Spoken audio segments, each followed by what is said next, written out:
عزو سلامتنا تقبلوا نايزا يوتيوب channel تعزبتي كم يتصنحون نزقوان زدلنا يم زيناتات حيزلكم قريبا لخو نمكتالكم بخبر عدم كبرات تعزبتي بركزبوا لحبريتاتات نابيتو مستصعانو اقدموا ملغتو يدما نوتيفيكيشن نخبط حكم زيناتات بوان نختكتاتلون نزا يوتيوب channel سبسكرايب بمقبار نايدول ملكت متواقع ترسعوم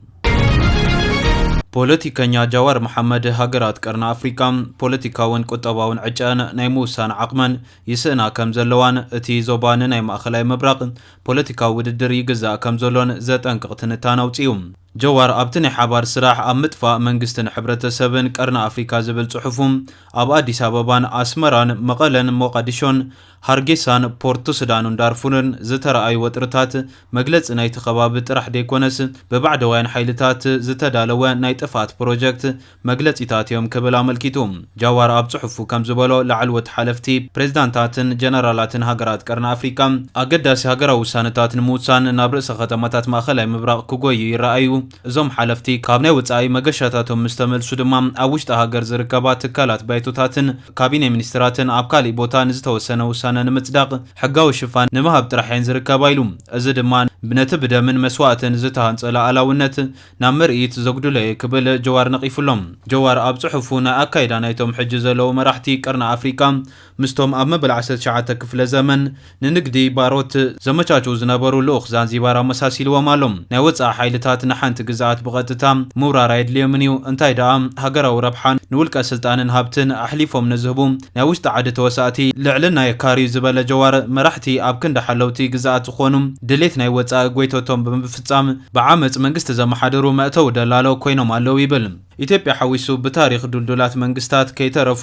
ኣኽብሮት ላዕላውነት ሲኢኖም ጽግዕተኛታት ዓማዊል ሃብታማት ንኣሽቱ መንግስታት ኮይኖም ኣለው ክብሉን ይገልጽ ጀዋር ኣብ ጽሑፉ ንሓይልታት ማእኸላይ ምብራቅ መጠንቀቕታ ዘውፅኦ ኮይኑ ኣብ ቀርና አፍሪካ ነቲ ዞባ በሚሊሻን ብውክልና መራሕቲ ናይ ምቁፅጻር ስትራቴጂ ንሓፅር ግዜ ውፅእታዊ ክመስል ይኽእል እዩ ኣብ ነዊሕ ግዜ ግን ኣዝዩ ዘይምርግጋዕ ዝፈጥር ክብል ኣጠንቂቑሎም ሎሚ ዝዝመር ዘሎ ህዝባዊ ቂምታን ሕርቃንን ዶባት ክሰግርን መስመራት ንግድን ወፍርን ዞባዊ ድሕንነትን ኣብ ሓደጋ ከእትኒ ዝበለ ጀዋር ዝኾነ ይኹን ሃብትን ወታደራዊ ሓይልን ካብዚ ሓደጋ ካድሕኖም ኣይክእልን ክብሉና ተንቢህሎም ጀዋር ኣብ ዘውፅኦ መግለፂ እዩ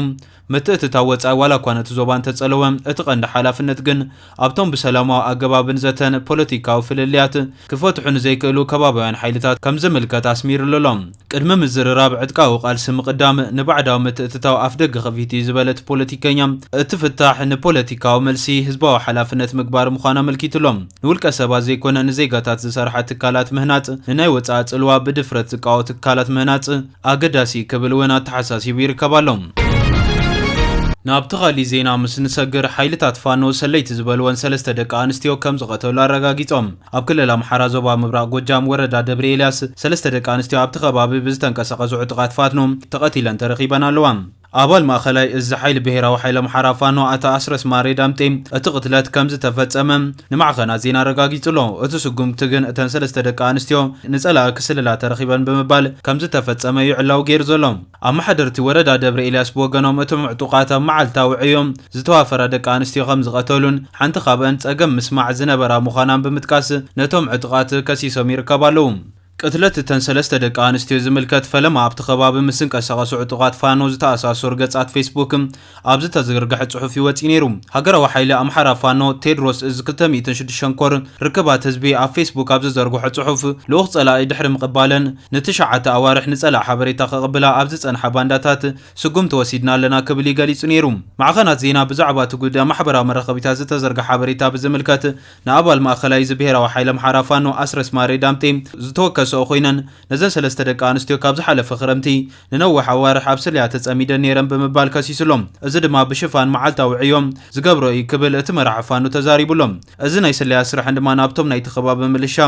ምክልኻል መራሕቲ ፍሉይ ሓይሊ ካብ ዝበፅሖም ዝተረጋገፀ እዩ ክብል ገሊጹሎም ብመሰረት ሓበሬታ መሪሕነት ፋኖ እተን ደቂ ኣንስትዮ ወታደራዊ ስልጠና ምስ ዝወሰዱ ዝተመልመሉ ሰባት ብምምልላስ ኣብ ታዕሊም ቦታ ክምዝገባ ከለዋየን ተታሒዘን ይብል ተኣሲረን መርመራታት ተገይሩለን ዝጥቀማሉ ዝነበራ ቴሌፎናት ዝነበረን ምንቅስቓስ ተልእኾ መን ከም ዝሃበን ሓዊሰን ኣሚነይን ድማ ይብል እንተኾነ ማዕኸናት ዜና ዘዘራረቦም መራሕቲ ወረዳ ደብረ ሊባኖስ እተን መንእሰያት ኣብ ስራሕ ስለያት ተዋፊረን ነይረን ዝብል ክስ ኣይተቐበልዎን። ሓንቲ ካብተን ግዳያት ናይ ዝኾነት ትህትና ቀረባ ዘመድ ሓላፊ ቤት ጽሕፈት መጓዓዝያት ወረዳ ኣቶ ዘውዱ ደምሰ ከም ዝኾነትን እቶም ዕጡቃት ኣብ ፌስቡክ ኣብ ዘርግሕዎ ቪድዮ ሽሙ ብምጥቃስ ኣተሓባባሪ ሓይሊ ጸጥታ እዩ ከም ዝበለትን ተዛሪቦም። ስርሐይ ምስ ፖለቲካ ዝተኣሳሰረ ኣይኮነን ግን ሓላፊነት መጓዓዝያ እየ ዝበለ ኣቶ ዘውዱ ኣብቲ ቪድዮ ድማ ብሰንኪቲ ኣብቲ ልዕሊኣ ዝበፅሐ ማህረምቲያ ከምኡ ክትብል ተገዲዳ ኢሉ ከም ዝኣምን እውን ኣረዲኢሎም። ማእኸላይ መራሒ ሃገራዊ ሓይሊ ኣምሓራ ፋኖ ኣታ ኣስረስ ማርዳም ጠብ ወገኑ ኣብ ልዕሊ ተን ደቂ ኣንስትዮ ማህረምቲ ጸተዋ ዓመፅን ተፈጺሙ ዝብል ክስ ነፂግዎ ይርከብ ኣሎ። ሓሶት ግን ሽንፋኖ ንምጽላም ዝዓለመ እዩ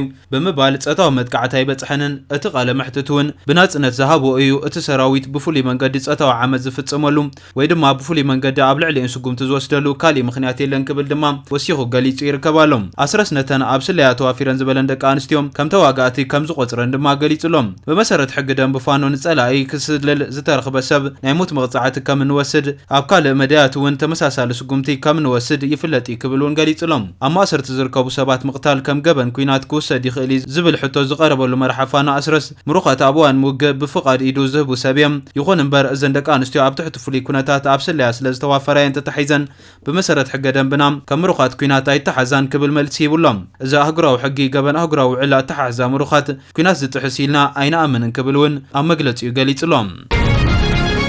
ናብቲ ኻሊእ ዜና ምስ ንሰግር ኣብ ርእሲ ከተማ ቬንዙዌላ ካራካስ ኣብ ሓያሎ ቦታታት እንተለያብ ወታደራዊ መሰላጥያታት ዳርጋ ብሓንሳብ ፍንጀራታት ከም ዝተፈጸመ ጸብጻባት ሓቢሮም ይርከቡ ኣለዉ።